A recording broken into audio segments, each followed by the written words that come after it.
ከልባቸው አፍልቀው የተናገሯቸውን ቃላቶች ነው። እንዲህ አይነት ቃላቶች በመጽሐፍ ቅዱስ ውስጥ አሉ። ሰዎች ከልባቸው አፍልቀው የተናገሯቸው ቃላቶች ለምሳሌ በማርቆስ ወንጌል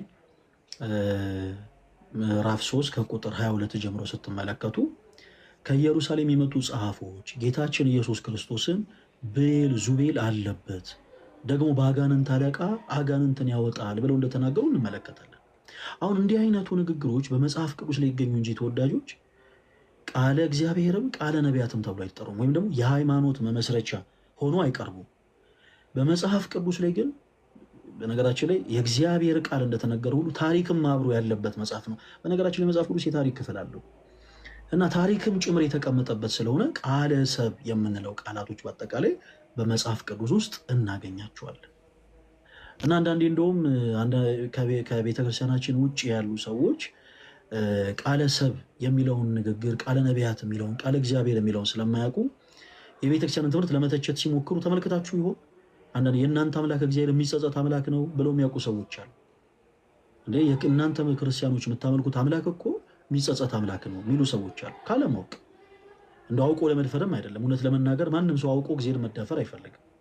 እና ካለማወቅ ግን እናንተ ክርስቲያኖች የምታመልኩት አምላክ የሚጸጸት አምላክ ነው ከየት አመጣችሁ ስትሏቸው እንደ በጣም በቃ ትልቅ ሀሳብ የሆነ እንደ ጂኒየስ ማይንድ እንደሆኑ ሰዎች ልክ የሰባ ሀሳብ እንዳገኙ አድርገው አንድ ጥቅስ ያወጣሉ። ያ ደግሞ ምን የሚል ነው? እግዚአብሔር የሰው ልጅ በመፍጠሩ ተጸጸተ የሚል ነው። አሁን ይሄ ቃለ ሰብ ተብሎ ይጠራል። የኔ ተወዳጆች ሙሴ የእስራኤልን ሕዝብ እየመራ ከግብፅ ባርነት ነፃ ያወጣ ታላቅ ነቢይ ነው። እግዚአብሔር አምላክ የእስራኤልን ሕዝቦች በአጠቃላይ ከሰማይ ላይ መናን ከአለት ላይ ውሃን እያፈለቀ እየመገባቸው ነው። በነገራችን ላይ ከፈርዖን ባርነት ነፃ ያወጣቸው፣ ከግብፅ ባርነት ነፃ ያወጣቸው። እንዲህ አይነቱን ድንቅ አምላክ እስራኤላውያን ረስተው ጣዖትን ማምለክ በጀመሩ ጊዜ ሙሴ እጅግ በጣም ከመበሳጨቱ የተነሳ እግዚአብሔርስ እናንተን በመፍጠሩ ተጸጸተ ብሎ ተናግሯል እንጂ የእኛ አምላክ እግዚአብሔር የሚጸጸት አምላክ ሆኖ አይደለም። ለዛም ነው ቅዱስ ኤፍሬም መሐለ እግዚአብሔር ለዳዊት በጽድቅ ወይኔስ ብሎ የተናገረው። እግዚአብሔር ለዳዊት ማለት ፈጽሞ ምንም አይልም፣ አይጸጸትም ማለት የሚጸጸት አምላክ አይደለም። ሁለተኛው በመጽሐፍ ቅዱሳችን የምናገኘው ቃል እቺን ፓርት ትንሽ የፈጠንኩት ወደ ዋናው ሐሳብ ለመግባት ፈልጌ ነው። እንግዲህ ከፈጠንኩኝ በጣም ይቅርታ አድርጉልኝ። ሁለተኛው በመጽሐፍ ቅዱሳችን ውስጥ የምናገኘው ቃል ቃለ ነቢያት ተብሎ ይጠራል። ቃለ ነቢያት፣ ይሄ ቃል ነቢያት በመንፈስ ቅዱስ ምሪት የተናገሩት ቃል ነው። በመንፈስ ቅዱስ ምሪት ይህን ስናነሳ በጣም ብዙ ጥቅሶችን ማንሳት እንችላለን። ለምሳሌ ከዛ ውስጥ ትንቢተ ኢሳይያስ ምዕራፍ 7 ቁጥር 14 ብናነሳ በመንፈስ ቅዱስ ምሪት ነቢዩ ኢሳይያስ ስለ እመቤታችን ስለ ቅድስት ድንግል ማርያም የተናገረው ትንቢት እንመለከታለን። ትንቢቱ እንደውም በማቴዎስ ወንጌል ምዕራፍ 1 ከቁጥር 22 ላይ እንደተፈጸመ ራሱ መልአኩ ቅዱስ ገብርኤል እንደተናገረ ሐዋርያው ቅዱስ ማቴዎስ አስቀምጦታል።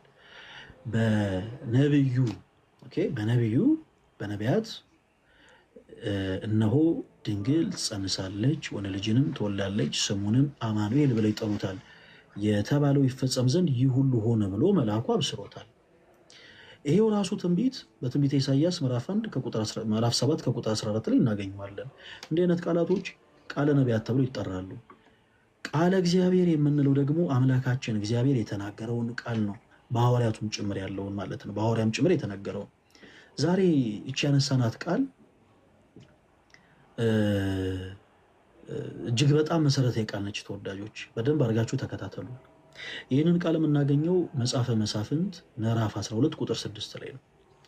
መጽሐፈ መሳፍንትን ቤታችሁ ገልጣችሁ ከምዕራፍ 11 ጀምሮ ስትመለከቱት ዮፍታሔ ስለሚባል ስለ አንድ ግለሰብ ነው የሚናገረው ያ ክፍል። ዮፍታሔ በጣም ከወገኖቹ የተገለለ ሰው ነበር። በጣም ከወገኖቹ የተገለለ፣ ወገኖቹ የናቁት፣ በቃ በጣም ተዋርዶ ተንቆ ታቃሉ ይኖር የነበረ ሰው ነበር እና ታሪኩን አሳጥሬ ልንገራችሁ።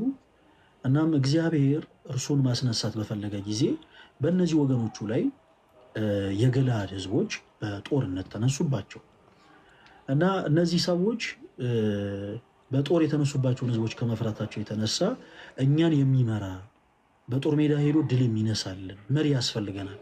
ስለዚህ የግድ ዮፍቴን አምጥተን መሾም አለብን ብለው ወሰኑ። ክርስቲያኖች አንዳንዴ በህይወታችሁ መገፋታችሁ አንዳንዴ ለንግስ ነው። እያንዳንዱ ሰው በህይወት ፈተናው ብዙ መናቅ፣ ብዙ መሰደብ፣ ብዙ መተቸት ያጋጥሟል። ምናልባት የተለያየ አይነት መጠን ሊኖረው ይችላል፣ ግን ሁሉም ሰው ያጋጥሟል። እና ሁሉ ነገር ለበጎ ነው ስንል በነገራችን ላይ በምክንያት ነው። ለበጎ እንደሆነ የምናውቀው መቼ ነው? እግዚአብሔር ሁሉን ነገር ለበጎ ካደረገው በኋላ እና አንዳንድ ጊዜ የአንዳንዶቻችን መገፋት፣ የአንዳንዶቻችን መናቅ ለንግስ ነው። ለንግስ ዮፍታሔ ልክ በዛ ልክ ተዋርዶ የነበረው ለምንድን ነበረ? ለንግስ ነበረ። በገዛ ወገኖቹ ነበር የተናቀው፣ በገዛ ወገኖቹ ነበረ የተዋረደው። የነገሰው ግን በእግዚአብሔር ሆነ። ኢቭን በእነሱ ራሱ አይደለም። እና እዛ የመጽሐፍ ቅዱስ ክፍል ላይ ዮፍታሔ በላያቸው ይነግሳል። ከነገሰ በኋላ እነዛን የገለዓድ ሕዝቦች ይዋጋል። ከተዋጋም በኋላ ድል ይነሳል። በጣም ከእግዚአብሔር ጋር ያለው ግንኙነት በጣም ይገርማል። ብታይ መጽሐፍ ቅዱሱን ገልጣችሁ አንብቡት። ከዛ በኋላ እጅግ በጣም በትዕቢት የተሞሉ ኤፍሬማውያን የሚባሉ ሕዝቦች ነበሩ። እነዚህ ሕዝቦች እጅግ በጣም ከመታበያቸው የተነሳ ዮፍታሔን እንዴት ብትንቀን ነው እኛን የመሰለ ጠንካራ ሰራዊት ያለው ሕዝብ እያለ ለእኛ ሳትነግረን እንዴት ብቻህን ትዋጋለህ ብለው ነገር ይፈልጋሉ።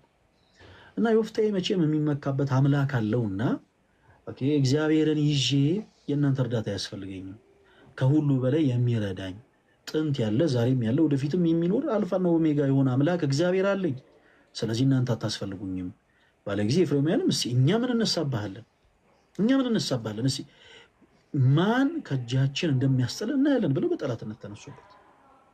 የኔ ተወዳጆች በክርስትና ህይወት ውስጥ በነገራችን ላይ የጥላቻ ኤንዲንግ የለውም። አንዱ ጠላታችሁን ድል ስትነሱ ሌላ ጠላት ከፊታችሁ ይመጣል። ይሄ ያለ ነው። ይሄንን አውቃችሁ ልትጓዙ ይገባል። ይሄንን የማያውቅ ሰው በአጠቃላይ ግን በቀላሉ ይሰበራል። በነገራችን ላይ በጣም ብዙ የተሰበሩብን አገልጋዮች አሉ። ዛሬ ላይ ፈለገ አትናቴዎስ በቀላሉ ማይሰበር ሰው ስለሆነ የእነዚህን ሁሉ ሰዎች ትችትና ዘለፋ ችሎ ከሁሉ በላይ ደግሞ የአምላኩ እግዚአብሔር እርዳታ እግዚአብሔር ደግሞ ዙሪያው ባሉ ሰዎች በኩል ስለወደደው በዙሪያው ባሉ ሰዎች ፍቅርን ስላገኘ ነገሮችን ሊቋቋም ቻለ እንጂ ተወዳጆች በጣም ብዙ የገፋ ናቸው።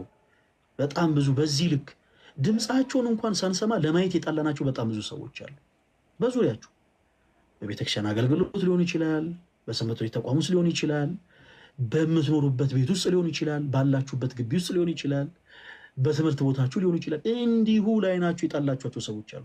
ማንነታቸውን ሳታውቁ እንዲሁ ለማየት ብቻ የጠላችኋቸው እንዲሁ ገና ስማቸው ሲጠራ ራሱ በጣም የምትበሳጩባቸው ሰዎች አሉ። በክርስትና ህይወት ላይ አንዱ ጠላታችሁን ድፊት ስታደርጉ ሌላ ጠላት ይነሳል። ይሄ ያለ ነው። ዮፍታሔ አንድ ጠላቶቹን ከረታ በኋላ ነው ኤፍሬማውያን የሚባሉ በጉልበታቸው የሚያምኑ ሰይፎቻቸው እጅግ በጣም የተሳሉ ኃያል የሆኑ ህዝቦች የተነሱበት። ከዛ በኋላ የእናንተን ከፍ ከፍ ማለት የማይወዱ ሰዎች አሉ። በተለይ በነገራችን ላይ በየትኛውም ቦታ ላይ